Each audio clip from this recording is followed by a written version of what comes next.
organic, unpredictable, unknown, lovely, beautiful, a sense of fulfillment.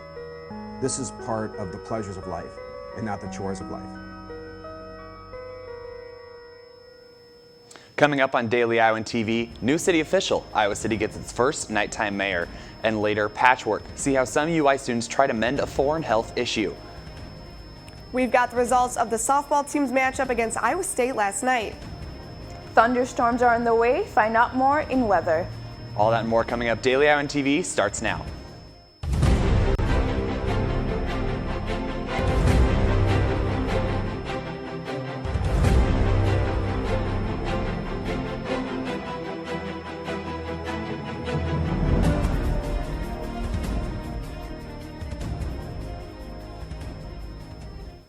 Good morning and thanks for tuning in to Daily Iowan TV. I'm Cole Johnson. The Iowa City Downtown District has named their first nighttime mayor. Angela Winnicke will be serving in the new position created as part of the Iowa City Downtown District's Nighttime Initiative Strategic Plan. The goal of the position is to promote nighttime businesses in the downtown area. She hopes to strengthen relationships between downtown businesses and the community, as well as hosting more multicultural events. The Iowa legislature made its final approval Tuesday on the recent abortion bill in the state of Iowa. The piece of the legislation will ban abortions once a pregnancy reaches 20 weeks and also establishes a 3-day waiting period for women seeking any abortion. The bill, however, does allow an abortion to be made after the 20-week deadline if a doctor finds that the pregnancy could affect the woman's health. Iowa joined 17 other states to enact this 20-week abortion plan. A shooting threat was reported at North Central Junior High on Tuesday morning and is currently being investigated by police. The threat came from a video from one of the students. The video was brought to the attention of the principal, who reported the threat to authorities. A full investigation has been launched into the issue, and the student was removed from the school. All of the parents and of the students at the school were informed of the incident, and officials believe there are no lingering safety threats at this time. Last night, the City Council voted to amend the open container ordinance. This will allow patrons to leave a licensed premise with a drink if they go directly to another licensed premise. This amendment, was considered in order to accommodate city events such as the downtown block party planned for June 24th. During the event, the sidewalks and streets will technically be considered licensed premises, so people will be allowed to walk around the downtown area with alcohol. City councilors are excited about this amendment because they hope it will create a fun and engaging atmosphere for the whole community. This ordinance will only apply to specific and special events such as the downtown block party. It was just announced that President Trump's inauguration brought in nearly $107 million in fundraising. This doubles the previous inaugural fundraising record that was set 8 years ago. Organizers said that the money raised paid for 20 events during the inauguration, but produced excess cash that will be donated to a charity in the near future. For the next couple of days, the University of Iowa Women's and Action Resource Center is hosting a sew-a-thon to benefit the women of Tanzania. Daily Iowan TV reporter Christopher Cervantes reports with more. In the basement of the Women's Resource Action Center, the volunteer organizations MedLife and UISHR are bringing the Hawkeye community together for a noble cause. It is the second biannual sew-a-thon, an event that stands to benefit the women and girls of Tanzania. This event welcomes Hawkeyes of all walks of life to turn t-shirts, flannels, and towels into feminine products. In Tanzania, there are two main issues that women face concerning menstruation. One is that products such as tampons and hygiene pads aren't readily available, and secondly, it is due to the negative stigma behind it. People, like men and women, don't talk about it, so that's why it's a negative stigma. When they go to school, they may bleed through their clothes, so that's why they stay home, they don't do anything, they're missing out on their school time, they're missing out on working as well. Given with how rare feminine products are in the African country, the sew-a-thon is also working to make sure that all of the products are recyclable and reusable. They're actually a very big sustainability issue. Making these reusable ones to give to women in other countries is, one, helping their environment, and two, just helping those women deal with the daily health issues that they have. Yesterday was simply day one of a 3-day event. If you wish to contribute to the sew-a-thon through manpower or donation, the daily event takes place at the WRAC from 5:30 p.m. to 8:30 p.m. Reporting from the Women's Resource Action Center, this is Christopher Cervantes, Daily Iowan TV. Here in Iowa City, it seems like we've been having incredible weather the last couple days. Afe, is this weather sticking around for the next week? Yes, Chris. Excuse me, Cole. We've been enjoying a great weather the past few days, but today we'll say goodbye to the sunny skies as we expect showers on the way. Taking a look outside, the gray skies are here and it's beginning to drizzle with temperatures at 56 degrees. This will usher in an 80% chance of thunderstorm with temperatures at 76 degrees this afternoon. As we draw closer towards the evening, the storm will stick around with temperatures dropping down to 54 degrees. Tomorrow it gets better as the gray skies will clear up, allowing for sunny but partly cloudy skies with temperatures at a high of 63 degrees. Now let's take a look at the 6-day extended forecast. Come Friday, the partly cloudy skies will still be around with temperatures at a high of 61 and a low of 43 degrees. On Saturday, temperatures will remain constant with partly cloudy skies. Sunday, we'll see temperatures up in the high 60s and a low in the 40s. Early next week, we'll see temperatures up into the 70s. That's your weather forecast this Wednesday. Cole, back to you. Thanks, Afe. Today, an asteroid over 2,000 feet wide is set to fly just within 1 million miles of Earth. Scientists say there's no reason to be alarmed, but this may serve as a warning that an asteroid out there might be headed for Earth at some point. The asteroid will be close that it'll be visible for a few nights with a small telescope. The next time we can expect a sizable asteroid near our planet will be within the next 10 years. As of now, NASA is not sure that an asteroid will pose a threat within the next century. This week, the University of Iowa is celebrating Leadership and Service Week. There are many philanthropy events taking place here on campus over the course of the week. Daily Iowan TV reporter Rachel Valentine brings us more.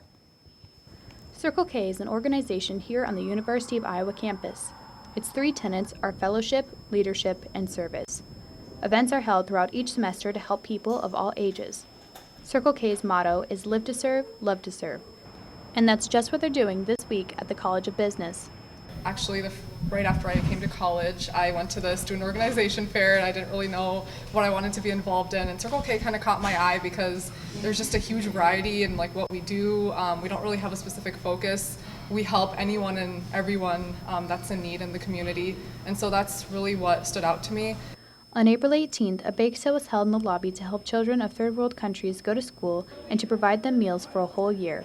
The organization that we're a part of is Circle K, which is the Kiwanis version, or the collegiate version of Kiwanis International, which is a service organization that focuses on improving every community, one child, one person at a time. So here in the Iowa City community, we help out with the Habitat for Humanity, Salvation Army, help out at the Hope Lodge and the Ronald McDonald House. And today we are holding Mary's Meals, a bake sale for Mary's Meals, which is an organization that provides money and assistance to different countries in Africa. And we're focusing on Malawi, which will send a group of kids to school for a full year and provide them with a meal while attaining an education for that full year. All remaining baked goods will be donated to the Hope Lodge. Reporting from the College of Business, I am Rachel Valentine with Daily Iowan TV. The Iowa football spring game is coming up, so let's toss it over to Liv Corbett in the sports studio for more on a little bit of Hawkeye athletics and that spring game. Liv? Yeah, Cole, very exciting. But first, last night, the softball team met up against Iowa State for a midweek non-conference game in Iowa City. And no matter the sport, any occasion, the Hawkeyes get to take on rival Iowa State, and it makes for an exciting environment. The Hawks defeated the Cyclones 2-1 last night. Taylor Cassian was there with the recap. The Hawkeyes took on in-state rival Iowa State here at Bob Pearl Field on a warm Tuesday night. The Hawks proved there were definitely no Cyclones in the forecast for this game. The Hawks proved to be very tough defensively under pitcher Shayla Starkenberg, who allowed only 3 on-base hits against the Cyclones. The Hawks held Iowa State to only 1 run. Yeah, I think behind the plate, Devin did a great job calling pitches today. We went with a different game plan. We used a curve a little bit more, and it was just really effective. And Devin had a lot of confidence in me with that pitch today, and so defense did great behind me, and it worked today. With a 2-1 victory, it was a neck-and-neck game with the Cyclones scoring first in the top of the second, followed by Malarkey for the Hawks in the bottom of the third.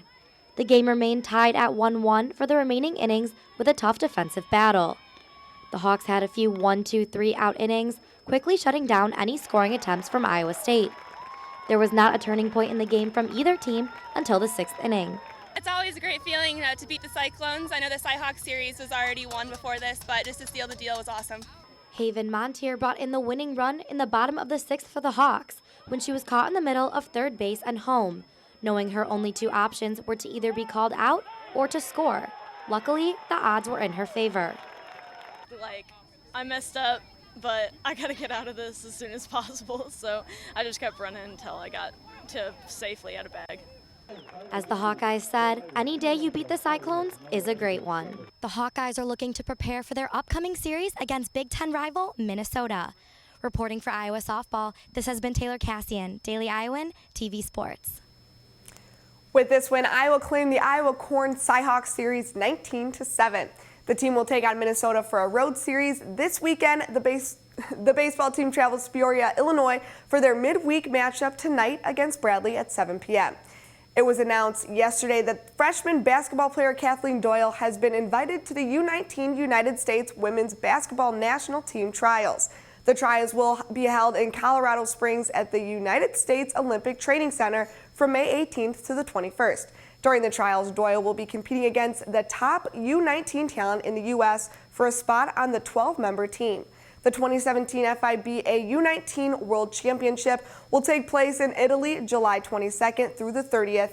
It was also announced Tuesday that the University of Iowa has been selected to host 3 event championships in 2021 and 2022.